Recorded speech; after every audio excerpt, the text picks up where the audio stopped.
हाँ जबल सिंधी जी वरसी आहे उन जबल सिंधी लाइ कहिड़ा लफ़्ज़ आहिनि? जबल सिंधी क़ौमी तहरीक जो हिकु बहितरीन असांजो कारकुन हो जंहिंजूं सिंध जी आज़ादी जे लाइ हुन जदोजहद कई।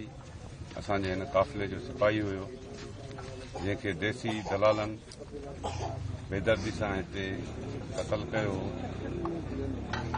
ऐं उन्ही खे अॼु ॾींहं ताईं उन्हनि जे मथां लानतूं ऐं मलामतूं पवनि पियूं त हिकु पार्टी जो वफ़ादार कारकुन खे ईअं शहीद करणु कंहिं बि तरह सां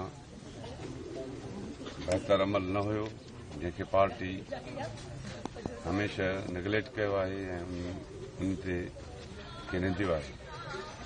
साईं कॉन्फ्रेंस जो इताद ठहे थो उन्हनि जो अवां जो कहिड़ो किरदारु हूंदो? जॾहिं अहिड़ी ॻाल्हि साम्हूं आई त पोइ ई बहितर फ़ैसिलो करे सघूं था ऐं सिंध अॼु मुकमिल तरह सां ग़ुलाम आहे ऐं सिंध जा वसीला असांजी धरती अॼु क़ैद आहे, धारनि जे कब्ज़े में आहे। मुंहिंजे लाइ जेतिरो बि सिंध जो ताक़तवर आवाज़ थींदो उहो सिंध खे सपोर्ट कंदो जेको आहे ऐं जेकॾहिं मुस्तक़बिल में अहिड़ी का बि ॻाल्हि ठहंदी त उहा सिंध जे बहितरी जे लाइ। अच्छा जेको सिंधी माण्हू गिरफ़्तारी अमल शुरू थी आहे गिरफ़्तारी जे अमल जी हमेशह निंदींदासीं, मज़म्मत कंदासीं। रियासत जे तरफ़ खां कंहिं ते बि को बि तशदुद थींदो उन खे कंडेम कयूं था। मोहतरमा शहीद बेनज़ीर भुट्टो साहिबा जो जेको क़तल थियो आहे जेको पंहिंजी हुकूमत में वारस हलाईंदड़ ताईं क़तल जो माना कातिल ज़ाह न करे सघिया आहिनि, अवां जो ऐं कॉम्प्रेस जो कहिड़ो किरदारु हूंदो उन लाइ? असां त अॼु बि चऊं पिया, कल्ह बि चयोसीं त शहीद बेनज़ीर भुट्टो जे कातिलनि जा पेरा पाकिस्तानी फ़ौज ऐं उन जे एजेंसियुनि में वञनि पिया जंहिंखे वाखो करणु हुकुमराननि जो फ़र्ज़ु आहे, जंहिंजे सदके में अॼु इक़्तिदार जा मज़ा वठनि पिया। अॼु जेकॾहिं बेनज़ीर भुट्टो जे खून सां हू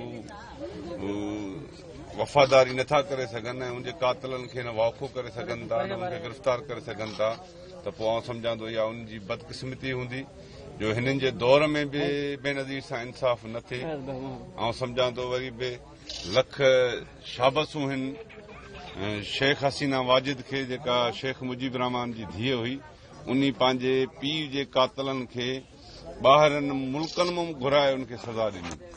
आया ही मुल्क जा हुकुमरान बादशाह लॻा वेठा आहिनि ऐं हिननि जे दौर इक़्तिदार में बि जेकॾहिं बेनज़ीर सां इंसाफ़ न थियो त पोइ कॾहिं बि न थींदो।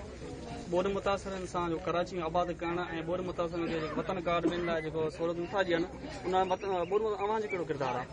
असीं मुसलसिल एहतिजाज कयूं पिया त इहो फ़र्ज़ु माण्हुनि जी जान माल इज़त जो फ़र्ज़ु हुकूमत जी ज़िम्मेवारी आहे जेका हू अदा करण में मुकमिल तरह नाकामई आहे।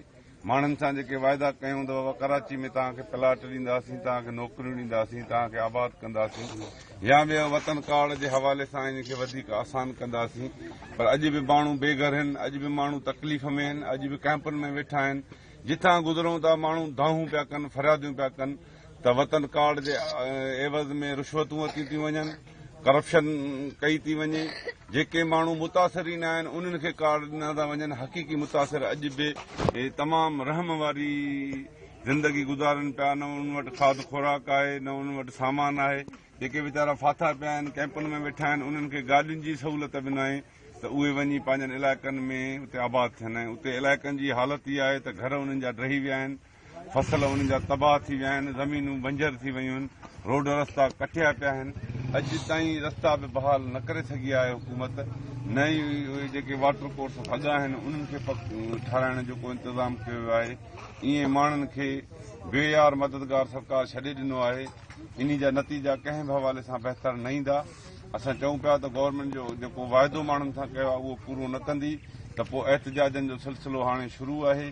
मेहड़, खैरपुर नाथन शाह, दादू, भाम सईदाबाद, कल्ह शदादकोट में हो ऐं वरी अॻिते ॿियनि डिस्ट्रिक्टनि में थींदो ऐं इहो अॻिते वधंदो, कराची ताईं पहुचंदो जेकॾहिं हुकुमराननि ॿोॾ मुतासिरनि खे फौरी तौर ते बहाल करे उन्हनि खे सेटल न कयो, उन्हनि जूं तकलीफ़ूं ऐं जईदा ख़तमु न कया त पोइ असेंबलियुनि जो बि घेराव थींदो, हड़तालूं बि थींदियूं ऐं सख़्त एहतिजाज थींदा। अवां जी महिरबानी अदा।